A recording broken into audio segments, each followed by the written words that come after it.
दोस्तों, आज हम आपको हीरे के उपरत्न ओपल के बारे में बताने जा रहे हैं। आज हम आपको बताएंगे कि ओपल पहनने के क्या फायदे होते हैं, ओपल पहनने से क्या नुकसान होते हैं, ओपल किन राशि वालों को पहनना चाहिए और किन राशि वाले लोगों को नहीं पहनना चाहिए। साथ ही हम आपको बताएंगे कि ओपल पहनने की सही विधि क्या है, यानी किस विधि से आप ओपल रत्न धारण करें जो आपके जीवन में सकारात्मक परिणाम लेकर आए। तो दोस्तों, आज का पूरा वीडियो बहुत ही ज़्यादा महत्वपूर्ण है क्योंकि इस वीडियो में आपको ओपल से जुड़ी हुई तमाम जानकारी मिलेगी जो शायद आपने अभी तक ना सुनी हो। तो चलिए शुरू करते हैं। ओपल धारण करके व्यक्ति अपने जीवन में शुक्र के सकारात्मक प्रभाव को मजबूत कर सकता है। जिस व्यक्ति की कुंडली में शुक्र कमजोर है या शुक्र नीच का है या शुक्र अस्त है तो वो व्यक्ति ओपल पहन सकता है। यदि वो व्यक्ति ओपल पहनता है तो उसके जीवन में सकारात्मक परिणाम आएंगे तथा उसके जीवन में समृद्धि आएगी। ओपल पहनने से व्यक्ति की रचनात्मक शक्ति बढ़ती है और उसकी कल्पना का भी विस्तार होता है।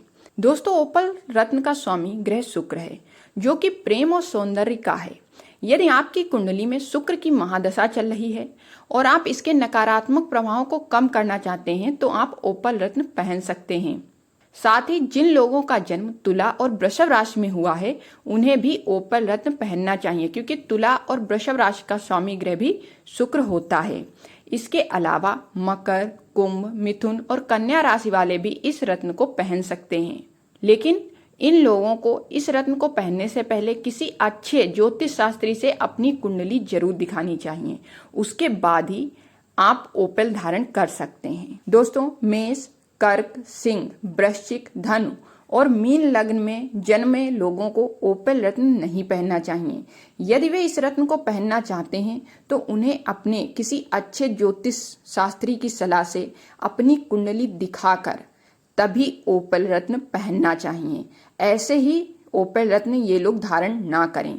कभी भी ओपल रत्न को मोती, पुखराज और माणिक्य जैसे रत्नों के साथ ना पहने क्योंकि ओपल रत्न का स्वामी ग्रह शुक्र है और सूर्य, चंद्रमा और बृहस्पति को इस ग्रह का शत्रु माना जाता है। इसलिए यदि आपकी कुंडली में इन तीनों ग्रहों की जगह उच्च स्थान पर हो तो आपको ओपल रत्न पहनने से बचना चाहिए। दोस्तों, ओपल रत्न को आप सफेद, सोने, प्लेटिनियम, चांदी या पंच धातु में पहन सकते हैं। ओपल स्टोन पहनने के लिए सबसे अच्छा दिन और समय शुक्ल पक्ष के शुक्रवार की सुबह का होता है। इस रत्न को हमेशा दाहिने हाथ की तर्जनी उंगली में पहनना चाहिए। जो अंगूठे के पास वाली तर्जनी उंगली होती है, इसी अंगुली में इस रत्न को पहनना चाहिए। ओपल रत्न को इस अंगुली के अलावा किसी भी अन्य अंगुली में धारण ना करें। दोस्तों, अब बात करते हैं कि आप कैसे जानेंगे कि आपको ओपल रत्न सूट नहीं कर रहा है। तो दोस्तों, उसके बारे में भी हम आपको बताने जा रहे हैं कि यदि मान लीजिए आपने ओपल रत्न पहन लिया है, उसके बाद से आपकी जिंदगी में कुछ भी अच्छा नहीं हो रहा है, कैसे जानेंगे कि आपको ओपल रत्न सूट नहीं कर रहा है। तो चलिए जानते हैं।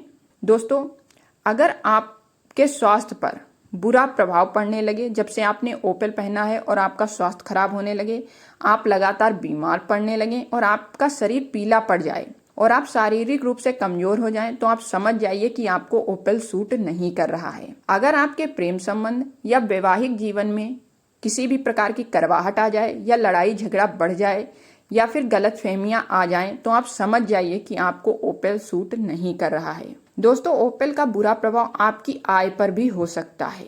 तो दोस्तों, ये सब संकेत होते हैं कि आपको ओपल सूट नहीं कर रहा है।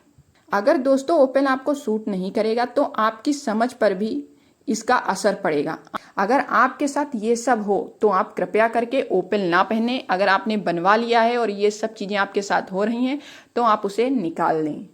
अब बात करते हैं कि ओपल रत्न कैसे धारण करना चाहिए, किस विधि से धारण करना चाहिए। दोस्तों, सबसे पहले आप ओपल रत्न को शुक्ल पक्ष के शुक्रवार के दिन ही धारण करना चाहिए। तो इसके लिए आप एक कटोरी में ओपल को रखकर उस पर गंगाजल, तुलसी के पत्ते, देसी गाय का कच्चा दूध, थोड़ा सा शहद और फिर आखिर में थोड़ा सा घी डालें। फिर ओम शुक शुक्राय नमः इस मंत्र का 108 बार जप करना शुरू कर दें और जब आप आखिरी बार इस मंत्र का जाप कर रहे हों तब अपना रत्न निकालें और इसे गंगा जल से धुलकर इस रत्न को पहन लें। अगर आप इस विधि से इस रत्न को पहनेंगे तो ये सदैव आपको अच्छा परिणाम ही देगा। और एक बात आप ध्यान रखिए कि जब भी आप ओपल पहन लें या फिर कोई भी रत्न पहन लें तो उसको फिर आप अपनी अंगुली से ना निकालें। अगर आप उस रत्न को अपनी अंगुली से बार बार निकालेंगे तो उसका प्रभाव क्षीण हो जाएगा, फिर वो आपको शुभ प्रभाव नहीं दिखाएगा, यानी कि वो निष्क्रिय हो जाएगा। इसीलिए यदि आपने एक बार रत्न पहन लिया है तो बार बार उसको अपनी अंगुली से ना निकालें, ना ही उसको बार बार इधर उधर घुमाएं।